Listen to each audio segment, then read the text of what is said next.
without further ado, I think we should dive into calls. I'm assuming that you've seen the format of what we do. I have no idea what we're about to do. No? Oh, sweet baby Jesus, This is going to be fun. Yeah. All right.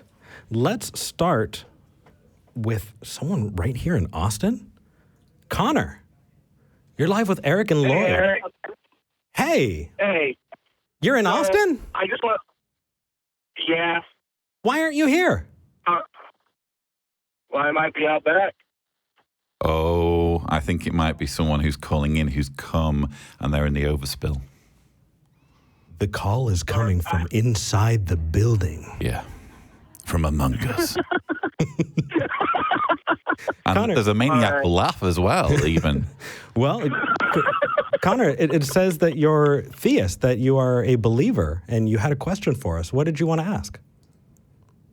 Well, first off, I wanted to start by saying I tried calling in last week. It was actually about the first caller you had last week, and he went a little bit over his experience with, that phase where so many go through about where they feel they've been lied to about all the different religious beliefs they've had growing up.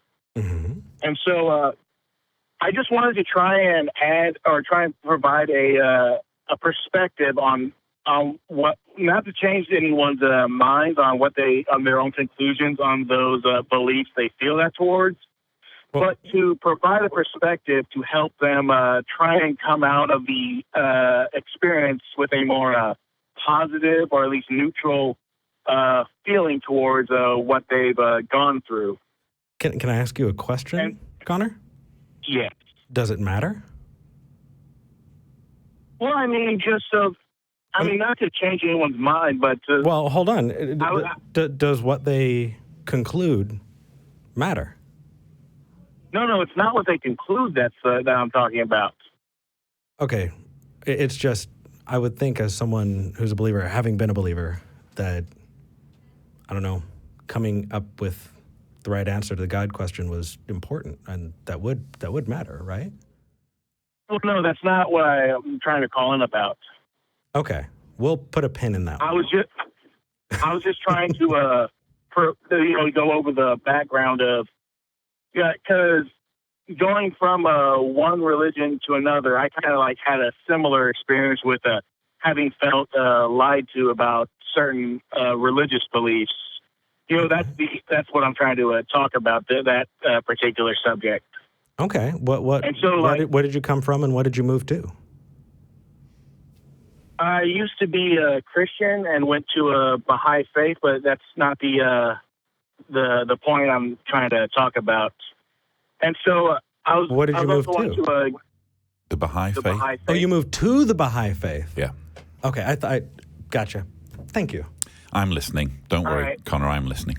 I can't even blame the hair. Just apologize, really. I can't even blame the hair. You've got these luxurious locks and, yeah. Connor, go ahead. So for my experiences, all I can attest to was going through a similar thing and having felt so lied to and all that, and going through that angry phase. But to try and come to a more at least neutral, if not positive, outlook on the experience afterwards was to try and keep in mind.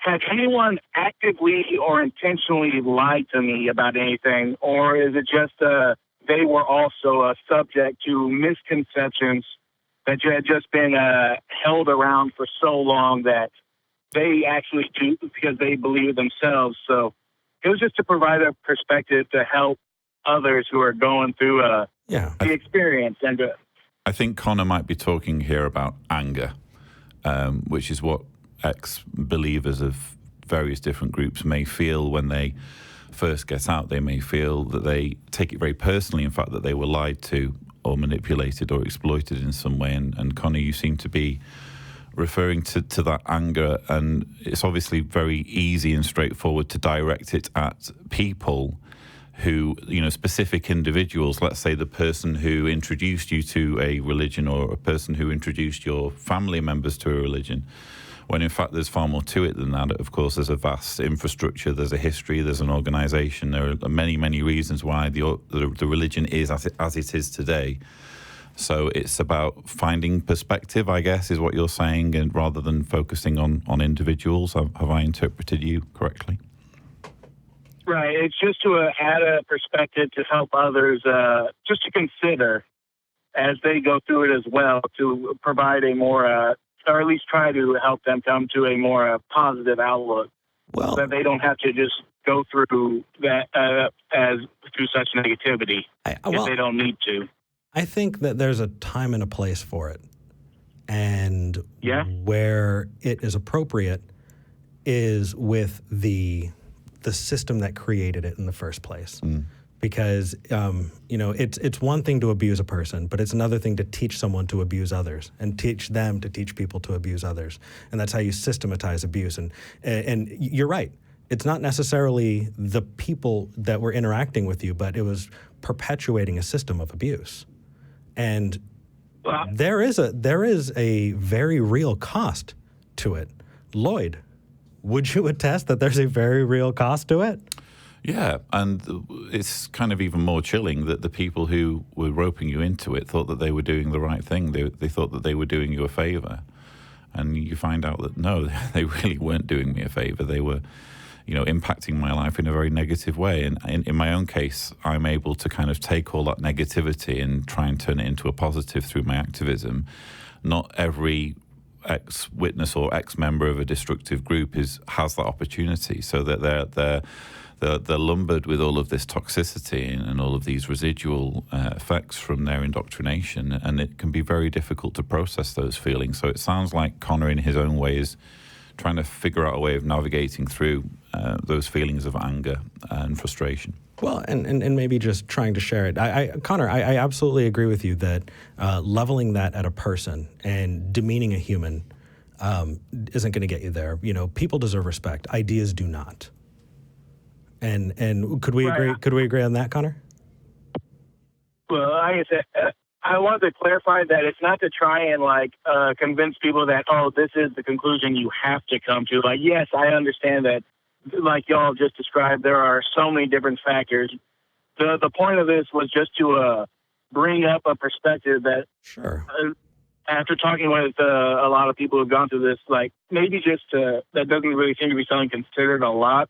But if they still come to the other conclusion after having considered that, then I can't really make them come to the same conclusion I have. I think what Eric's saying, though, Connor, is that just because they've come to a conclusion doesn't mean it's a healthy conclusion and doesn't mean it's a right conclusion. Or deserving of respect. Yeah. For example, this morning I went down this rabbit hole of anti-vax mom groups. And I just couldn't stop. A literal rabbit hole of anti. Holy crap! I didn't realize they had those in Texas. It's but you're not in Texas. You're in Austin right now. You're safe. Okay.